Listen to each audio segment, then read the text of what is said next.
Imagine finding out a stranger got married inside your barn. You ever come home expecting peace, and instead find a full-blown wedding party happening inside your family barn? Yeah, that happened to me. I've been away for a couple weeks, just a short work trip, and when I pulled up to my property, I thought I'd taken a wrong turn. Cars lined the gravel road. String lights sparkled through the trees. And there was music, soft, classical, way too polished to be a backyard get-together. Then I saw it. My barn. The one my grandfather built with his own hands back in 1964. The one we spent summers restoring, repainting, fixing beam by beam. The one filled with family tools, antiques, and every ounce of sentimental value you could pack into 4 wooden walls. That barn was wide open. And inside, a wedding. White chairs, floral arches, a dozen tables draped in linen. A photographer snapping shots of a couple in front of the hayloft, like it was some kind of rustic Pinterest shoot. Guests were sipping champagne and laughing like they owned the place. I thought I was hallucinating, until I saw Karen. There she was, smiling like a queen, talking to the caterers and directing people like it was her barn. The same HOA president who'd given me grief over grass height and non-conforming window shutters, now hosting a wedding on my private land without permission, without notice, without a single ounce of shame. When I confronted her, she said something that made my jaw hit the dirt. You weren't using it, and the community needs more shared spaces. We all benefit when we think bigger. That's when I knew. This wasn't just a boundary crossed. It was a legal line trampled. And lucky for me, Karen didn't know that barn. It predated the HOA, which meant she had zero authority over it. And even worse, the minute she booked it out for an event, she triggered a permit violation so big the county was going to love hearing about it. She thought she'd found the perfect rustic venue. But what she really found was the start of a reckoning. My name's Cole, and I was raised on that land like a seed in the soil, steady, simple, and surrounded by stories. The barn in question wasn't just a structure. It was the spine of my family's legacy. Nestled between a small orchard and a split-rail fence, it had stood for over 6 decades, through storms, through droughts, through everything. My grandfather, Thomas Gentry, built it himself in 1964 with help from 2 local farmers and a team of mules. Back then, there were no blueprints, just a vision, calloused hands, and a whole lot of sweat. The original beams were cut from pine felled on the far side of the property. Every board was measured with care, every nail driven by hand. And when the town inspector came to approve it, legend has it he just looked around, tipped his hat, and said, "She'll hold." And she did. For decades. That barn was more than shelter for livestock. It became the heart of everything. It held tools my grandfather used to fix tractors and mend fences. It stored our family's harvest before winter.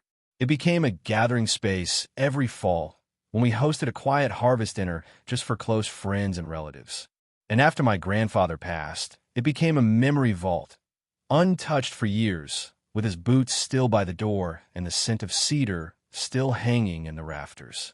I moved away for college and stayed gone for a while.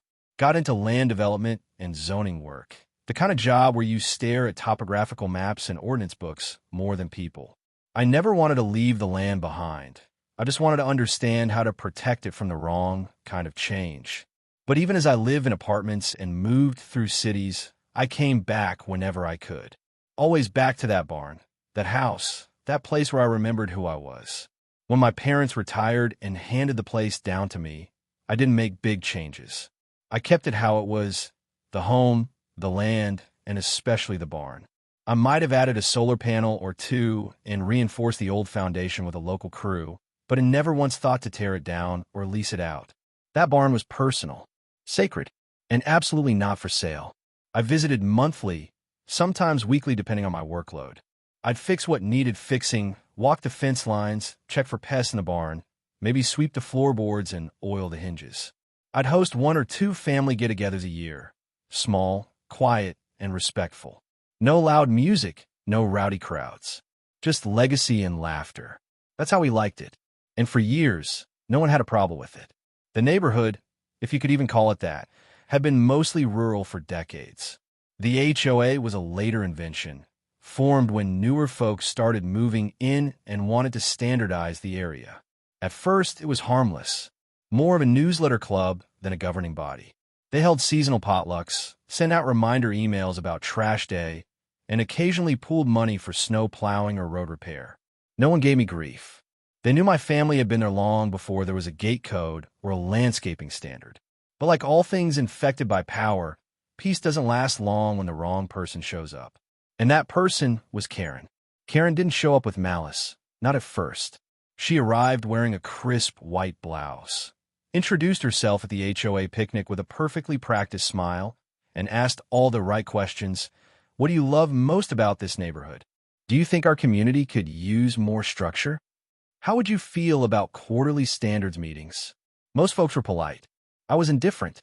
I'd seen her type before, clipboard energy with nowhere to go. But it didn't take long before she joined the HOA board. And once she was on it, things changed faster than a summer storm. First, it was the signs. No parking, markers at odd angles on streets no one ever used. Then came the inspections. Karen walking the neighborhood with a notebook, jotting down violations no one had agreed to. One woman got fined for having a garden gnome visible from the road. Another family was warned for their non-compliant exterior paint. Beige, apparently, wasn't the right shade of beige. I kept quiet. I figured as long as I stayed off her radar, she'd leave me alone. That lasted until she learned about the barn. See, Karen fancied herself a visionary. She started referring to the neighborhood as a developing cultural zone, whatever that meant. At HOA meetings, she pitched wild ideas, hosting outdoor movie nights, renting properties for photo shoots, engaging the community in meaningful commercial exchange. Most people smiled and nodded just to get out of there faster. But one day, Karen approached me after a board meeting I had skipped. "You know, that barn of yours could make a lovely rustic venue," she said, sipping from her branded HOA travel mug. "Weddings, farm-to-table dinners, even corporate retreats. Have you ever considered monetizing it?" I laughed. I thought she was joking. "It's not a venue. It's a family space," I told her flatly. She smiled again, but this time it didn't reach her eyes. "You'd be surprised how many people around here want to feel like they're part of something charming. You're sitting on something special. Don't let go to waste." I brushed it off, but I should have known. Karen wasn't just suggesting. She was testing boundaries. And when I didn't give her what she wanted, she made her move. Without my knowledge or permission, Karen began referring to the barn as an underutilized communal asset during board meetings. She called it a space available for occasional curated events. She even mentioned it in the neighborhood Facebook group, vague posts like, "So excited for our first community experience at the barn. More details to come soon, 2 heart sparkles." I messaged her directly. She deflected. "Don't worry. It's nothing official. Just gauging interest." But behind the scenes, she was planning something bigger. What I didn't know was that Karen had already been in contact with a local wedding planner, a woman named Mallory who ran a boutique event company that specialized in rustic luxe ceremonies. They struck a deal. Karen would secure the space, and Mallory would handle the rest. No contract, no written agreement, just an exchange of money and ego, all under the table and over my property line. The barn, the land, the name on the deed, none of it mattered to Karen. She didn't ask. She didn't notify me. She just assumed that because she had some clout with the HOA, and I wasn't around full-time, she could pull it off. And to be fair, she almost did. The only reason I found out was pure coincidence. I came home a day earlier than expected from a conference. If I hadn't, I might have shown up the next day to nothing but photos online and a mysterious puddle of spilled champagne on my grandfather's floorboards. But I did show up, and what I saw was a vision Karen had been dreaming of until the owner walked in, furious, shocked, and absolutely done with staying quiet. But that part of the story comes later. All you need to know now is this. The barn wasn't for rent. The barn wasn't for the community, and it definitely wasn't part of any HOA amenity package. It was ours, my grandfather's legacy, my family's symbol of work, pride, and memory. And Karen? She turned it into a wedding venue for strangers. She violated not just my trust, but property lines, local zoning laws, and about 6 different county permit codes. She thought she could get away with it. What she didn't know was that I didn't just inherit the barn. I also write the code for what's allowed inside it. You never expect to return home and feel like a stranger on your own land. But that's exactly what happened. It was a Saturday afternoon in early spring. The kind of day when the breeze carries warmth, but the shadows still whisper winter. I had been gone for about 10 days, attending a zoning conference in Denver and catching up with an old mentor. I was due back Sunday, but plans changed. I got a day early. No big deal, I thought, until I pulled onto the gravel road leading to my property and slammed on the brakes. Cars. Everywhere. Rows of them lined up across my pasture like it was some downtown valet lot. A shuttle van idled at the edge of the long driveway, and soft orchestral music, the kind you only hear at overpriced brunches or emotional movie trailers, drifted on the wind. My first thought? Wrong address. Then I saw the signs. Hand-painted wooden arrows pointing toward the barn. White ribbon fluttering in the breeze. A chalkboard that read, Mallory and Chad. Rustic romance begins here, Whiteheart. My stomach dropped. This wasn't a neighborhood cookout. This was a wedding. On my land. Inside my barn.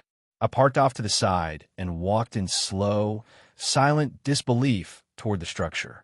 The barn doors were wide open, both sides, revealing a transformed space inside. The rough-hewn floors had been swept clean. String lights ran across the rafters. Tables lined with vintage dinnerware filled the center, with flower arrangements and candles placed delicately between place cards. A champagne station had been set up by the old workbench. A DJ, complete with sound equipment, stood in the corner testing levels on a discreet speaker system. I stepped through the threshold, heart pounding, eyes darting to every out-of-place detail. And then I saw them, strangers, dressed to the nines, laughing, holding glasses, taking selfies in front of my family barn wall. The same wall where my grandfather hung his tools, where my dad used to mark our height in pencil. Now it had become a backdrop for hashtags and wedding filters. "Excuse me," I said, catching a young man in a tie adjusting a floral arrangement. "What is this?" He looked up confused. "You must be the caterer." "No, I own this property. What is happening here?" His eyes widened a little. "Oh, I'm just with the setup team. The HOA president said this was all approved. Karen, I think her name was..." I blinked. "Karen gave you permission?" He nodded like it was nothing. "Yeah, she said she'd secure the venue. We've been prepping all morning." I didn't even respond. I turned on my heel and stormed across the barn, past a group of bridesmaids laughing near the stairs. And that's when I saw her, Karen, standing at the base of the hayloft stairs with a flute of champagne in hand, chatting it up with the photographer. Her outfit was coordinated, pastel blue with a matching scarf. She wasn't just overseeing this event. She was hosting it. "Karen." She turned around, surprised for a second, and then she did that thing where she composed herself instantly. "Oh, Cole, you're back early. Isn't this exciting? What the hell is going on in my barn?" She tilted her head like I was being unreasonable. "We're hosting a wedding. Mallory's nephew is getting married, and we thought this would be the perfect rustic space." "Who is we? And what gave you the impression you could host anything here?" "Well," she took a long sip, clearly buying time. "You hadn't used it in ages. The space was just sitting there, and we really thought it would be a wonderful community event. Plus, you've always said you care about keeping the neighborhood connected. This isn't a potluck, Karen. You didn't ask. You didn't check. You moved my things without permission and handed my barn over to strangers." Her tone shifted, subtle but sharp. "Cole, you're being dramatic. No one damaged anything. We actually cleaned the place up. You should have seen it before. Dusty, cluttered, borderline unusable. You don't get to decide how I use my own barn." Before she could respond, another woman walked up, early 30s, clipboard in hand, headset on. She looked like she'd stepped out of a styled wedding magazine. "Is there a problem?" she asked, eyeing me like I was trespassing on my own land. "Yeah," I said, staring her down. "You tell me. What gives you the right to host a wedding here?" She blinked, clearly confused. "I'm Mallory. I own Willow and Lace Events. I made the booking through the HOA. There is no booking. You paid someone who doesn't own this property." Mallory froze. I spoke with Karen. She said the barn was part of the HOA's shared use program. I laughed, cold, bitter. There's no such program. That barn is on private land. It was built before the HOA even existed. Karen doesn't have jurisdiction over a square inch of it. Mallory turned to Karen, voice trembling now. You told me it was covered. You charged me a venue fee. Karen's eyes darted. I assumed it was part of the historical overlay. Stop, I snapped. You knew exactly what you were doing. I turned back to Mallory. You and your team have 10 minutes to start packing up. And I suggest you get whatever money you paid this woman back because this wedding is illegally parked on private property. Behind us, the DJ had cut the music. Guests had gone quiet. The photographer lowered his camera. A few of the bridesmaids started whispering. You can't be serious, Karen hissed under her breath. You're going to ruin their big day. You already did, Karen. You just didn't think you'd get caught. Mallory's face went pale. Wait, we don't have permits for this, do we? I shook my head. Not one. No event permit, no fire marshal sign-off, no commercial approval, no insurance coverage. If someone slips in that barn, I get sued. And you better believe county code enforcement is getting a call Monday morning. The groom came walking over, clearly rattled. Mallory tried explaining. He looked crushed. His bride, in full dress, just emerging from the house, looked ready to cry. And for a second, I felt bad. But then I looked at the barn again, gutted, rearranged, personal items shoved into a corner like junk. My grandfather's woodworking table covered in tiny votive candles. My dad's old saddle, hung on the wall like a decoration. And that guilt evaporated. You don't mess with someone's family like this, I said quietly. This barn means more than a backdrop. It's not for sale, and it never will be. Mallory tried to plead her case, offered to compensate me, even begged to let the ceremony finish quickly. Just 30 minutes, please. But I wasn't having it. Not after everything. Not after Karen handed away a piece of my grandfather's soul. I didn't physically remove anyone. I didn't raise my voice. But my tone made it clear. The wedding was over. By the time the sun started to dip, the string lights had been pulled down, the tables were packed, and the caterers were gone. Karen? She disappeared somewhere in the chaos, probably hiding from Mallory, who was threatening to sue. I locked the barn doors myself, this time adding a new padlock. And then I sat in the gravel beside the porch for a long while, just staring at the sky, breathing deep, listening to the silence slowly return to the land. But that wasn't the end, because while the guests went home, I was just getting started. Karen thought this was about one evening, one event, one happy couple. She had no idea that what she triggered, with that one act of entitlement, would pull every last inch of her false authority into the light. She thought she handed away a barn for a good cause. What she really handed away was her future. I thought walking in on a stranger's wedding inside my family barn would be the worst of it. I was wrong, because what came after the guests left, what Karen left behind, that's what made this personal. What turned frustration into fury. After I shut the barn doors and watched the last catering van pull away, I spent that evening wandering the property in silence. I thought maybe they had the decency to clean up, to treat my land with even an ounce of respect. But the deeper I walked, the worse it got. First, it was the grass, or what used to be grass. My side field, usually used just for hay or the occasional garden expansion, had been transformed into a parking lot. Dozens of deep tire ruts had carved through the soil. Patches of turf were dead, oil slicked, or completely flattened. Candy wrappers and drink stirrers peppered the ditch line. Someone had even discarded a pair of stilettos in the mud like it was some kind of backwoods Cinderella story gone wrong. Then I found the gate. The split-rail gate near the orchard had been snapped in half, like someone drove a golf cart through it without checking the clearance. One side still hung by a single rusted hinge, and the other lay crooked in the grass like a broken bone. Next to it, a bouquet of flowers, probably meant to be decorative, now trampled and mixed with dirt, tire marks, and half-eaten cake. I clenched my fists. I had tried to be calm, tried to shut it down before things got worse. But this was beyond disrespect. This was destruction. The worst part came when I unlocked the barn the next morning. The floors, those original pine planks my grandfather and I had painstakingly refinished over the years, were stained. Wine, punch, something syrupy. There were wet patches near the center where drinks had been spilled and never cleaned. A few boot prints still lingered in dried mud. My grandfather's workbench, which I'd always kept pristine, had candle wax dripped across it. One of his antique clamps was missing. The barn's back corner, where we stored crates of preserved tools and heirlooms, completely rearranged, shoved aside to make room for a rented sound system that was still sitting there unplugged, along with an extension cord someone had coiled neatly, as if that would make it okay. And then there were the chairs.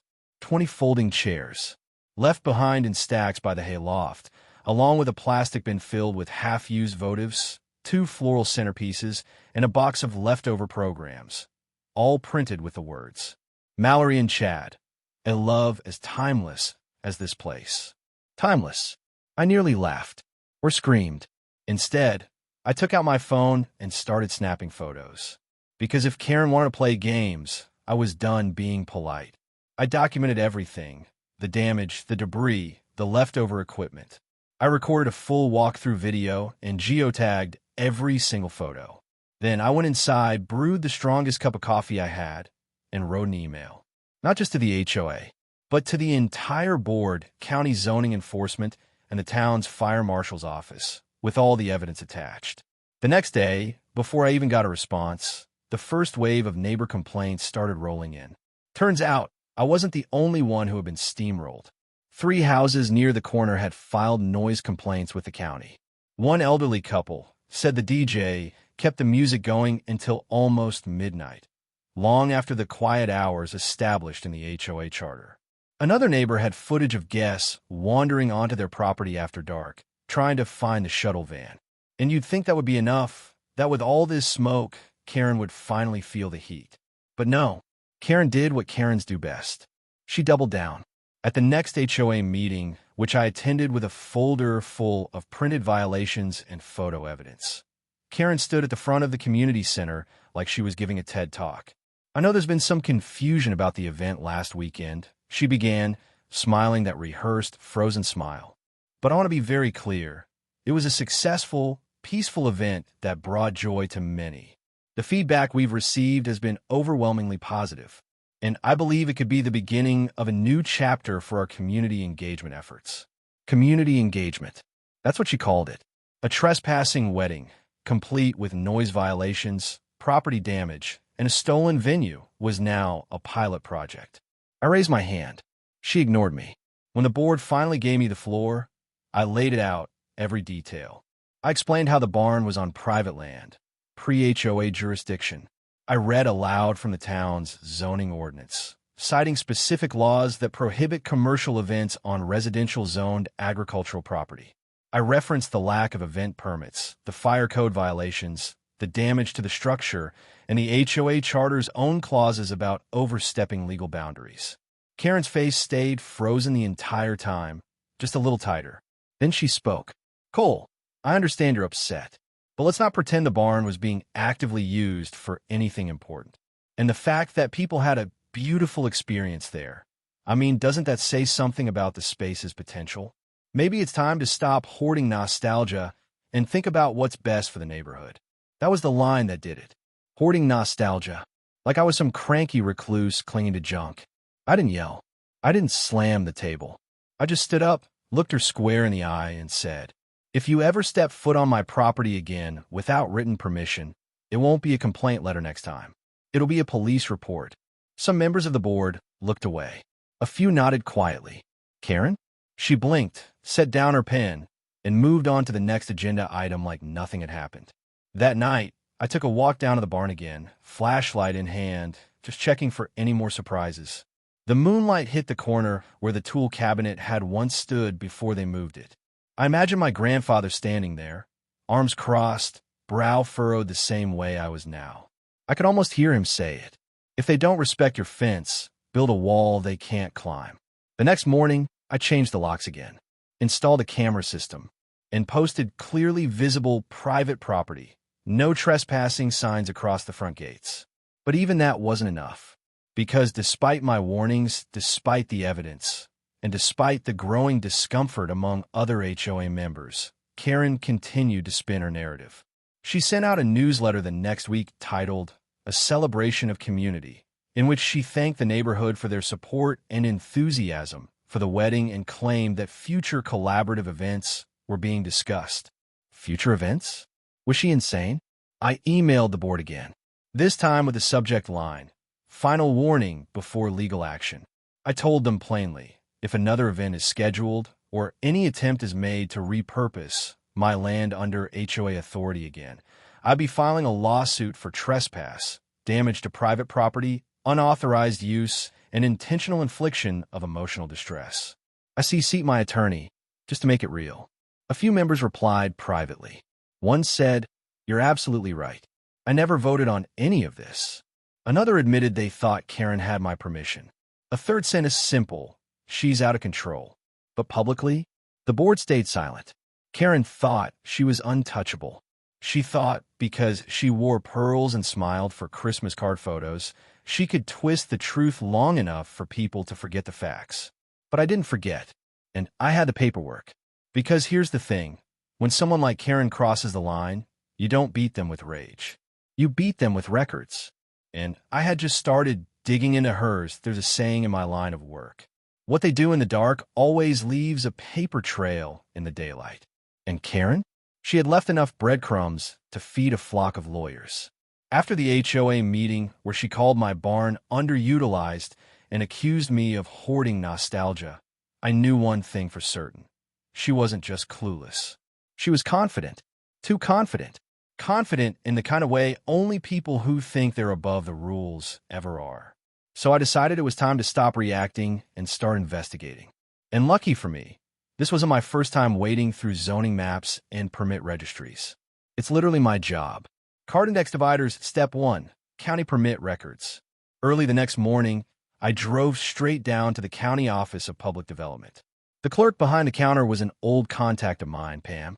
We'd worked together on a few minor code updates back when I consulted on agricultural land use cases. I asked for any and all permits filed in the last 60 days for my parcel and the surrounding area. I gave her the parcel number, coordinates, and even the reference case from a decade ago when I'd regrade the driveway. She raised an eyebrow when she handed me a thin folder. "That's it?" I asked. "Nothing about a wedding or a temporary event?" "Nope," Pam said, flipping the folder around. "Last thing filed was a utility easement change 6 months ago." I nodded and thanked her, then asked, "What about event permits? Fire inspection sign-offs? Tents, music, open flame?" She typed a few things in, shook her head. "Nada. That wedding was off the radar. If there was amplified music and public gathering, that's a code violation. Maybe 2. I smiled grimly. Exactly what I needed. Fire step 2. Fire safety inspection. Next stop, fire department administration. I spoke with the local fire marshal, a stern but fair man named Grayson. He knew the barn by name. It had passed all fire code checks back when my grandfather reinforced the roof years ago. But that was as a private structure. "Marshal," I said, "if someone were to host a large indoor event there, say, 60 people, alcohol, lighting, sound equipment, without an occupancy review, what would that qualify as?" He gave me a slow, deliberate look. Illegal and extremely unsafe, especially in an older wood structure. That barn doesn't have exit signage, emergency lights, sprinkler systems, or proper parking egress. "That's what I thought," I said. He asked if I wanted to file a complaint. I nodded. Absolutely. He opened an incident report immediately and asked for photos. I sent everyone I had. I also handed over the wedding programs, the vendor flyer left behind in the barn, and a screen capture of Mallory's business listing. Grayson's response was blunt. "We'll be investigating this within 48 hours. If your property was used commercially without inspection, there will be consequences. For them." Scroll step 3. Dig into the HOA meeting minutes. Later that day, I submitted a formal request to the HOA for the past 6 months of board meeting minutes, as well as any written vote logs or member approvals related to use of the barn for events. I expected resistance, but Karen couldn't legally deny it. HOA documents are public to residents under state law. The documents arrived in a packet within 72 hours. I sat at my kitchen table with a highlighter and read every word. Not once was the barn mentioned in any official vote. No motion, no minutes, no approval by the board, no sign that any other member had knowledge of the booking. It had been entirely Karen's doing. She had acted alone. She had used her position as HOA president to make it look official, leveraging the title to give a wedding planner the illusion of authority, when in reality, she had none. Moneybag step 4. Follow the money. Here's where it got real. I dug into Mallory's event company, Willow and Lace Events. Public records showed she was licensed, though barely. No reviews older than 6 months. Her business address was listed as a P.O. box in a strip mall. But the gem came when I messaged a mutual connection in the local event industry, someone I'd worked with years ago during a zoning appeal for a winery. I asked if they knew Mallory. His reply? Oh yeah, new face in town. Charges $2,500 for barn weddings. Said she had a new rustic venue locked down through a private HOA. $2,500. My barn was used. My family's heirloom space was turned into a for-profit venue. And Karen got paid. I followed up with Mallory directly, under the pretense of a zoning clarification. To my surprise, she responded. When I asked where the funds were sent, she said, payment was processed directly through a representative of the property. I assumed it was official. Was there a lease agreement? No. It was a single event access fee. $1,000 to reserve. $1,500 upon completion. I asked for the payment recipient. She wouldn't name Karen directly, but I didn't need her to. I already knew. Mallory had been conned into thinking it was legit. Karen took a cut from an unregistered event, pocketed the money, and exposed both of us, but especially me, to serious legal and financial risk. Receipt step 5, insurance and liability check. Just to be thorough, I contacted the county's risk and liability division. A few clicks through their database reveal Mallory had no special event insurance filed, no temporary liability coverage, no bond, nothing to cover guests in the event of injury, structural collapse, alcohol-related issues, or property damage. The entire event had been a legal minefield. If someone had fallen, gotten sick, or tripped in a barn, I would have been liable. My homeowner's insurance would have been on the hook. My legacy dragged through lawsuits, all for a wedding I didn't even know about. That was the final straw. When some people fall, they land quietly. Karen? She crashed with a bang, so loud the whole neighborhood stopped pretending not to hear it. The fallout wasn't just swift, it was public, messy, and permanent. Mobile phone Karen tries to deny it, until screenshots sink her. At first, Karen did what Karens do best: deny, deflect, and distract. She claimed the entire event was misunderstood. She told the HOA she had verbal approval. She emailed the board insisting that I had implied consent because the barn was often and used.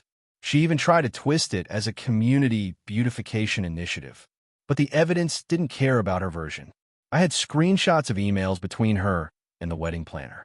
I had video of her directing vendors around the property like she was the CEO of Rustic Romance Inc. I had her on record at a neighborhood meeting telling someone we might host more weddings soon. It went so well. In the end, her denials collapsed under the weight of her own ego. Balance Scale, the wedding planner, sues Karen. It didn't take long for Mallory, the wedding planner, to lawyer up. The $2,500 she paid to book the barn? Gone. The lost clients? Mounting. The bad press? Damaging. She filed a civil complaint for fraud and misrepresentation, listing Karen as the sole responsible party who accepted payment for a venue she didn't legally control. It didn't help Karen's case that the payment had been sent via a personal Venmo account, one that had her full legal name attached. Karen tried to offer a settlement behind closed doors, too little, too late. Mallory's team pushed ahead. At the very least, Karen would now have a small claims judgment tied to her name. Searchable, verifiable, and thoroughly embarrassing. Receipt Karen suspended from the HOA board. Once the lawsuit went public and the fire marshal's fines hit the HOA office directly, The board had no choice but to act. They voted unanimously to suspend Karen indefinitely, pending final review.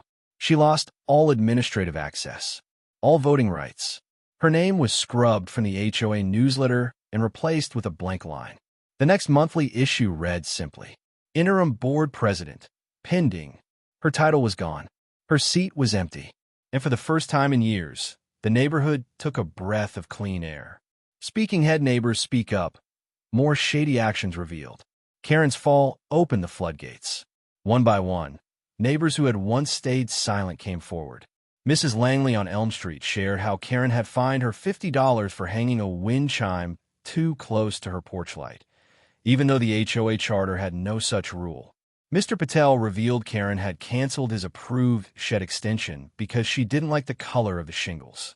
Another couple quietly admitted she'd collected dues in cash and told them to just trust her to record it. None of it had been reported before.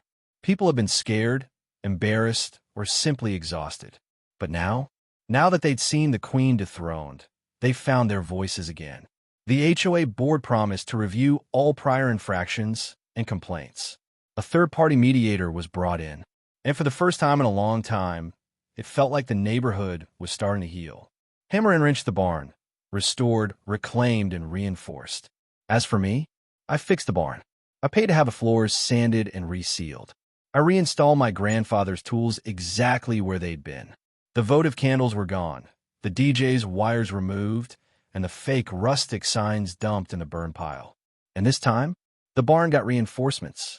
A keypad entry lock, motion sensor cameras, no trespassing signs backed by Section 602.14 of the Property Rights Act. I made sure no one could ever touch that space again without my consent. It's not about paranoia. It's about protection of history, of legacy, of family. Because the barn wasn't just a structure. It was a story, and Karen tried to rewrite it with cheap florals and folding chairs. Now, that chapter's closed. And the next one? It's mine to write in peace. If someone treats your legacy like it's up for auction, don't raise your voice. Raise your records. Don't get precise. Because sometimes the loudest person in the room is just the one who knows the least about what they're touching.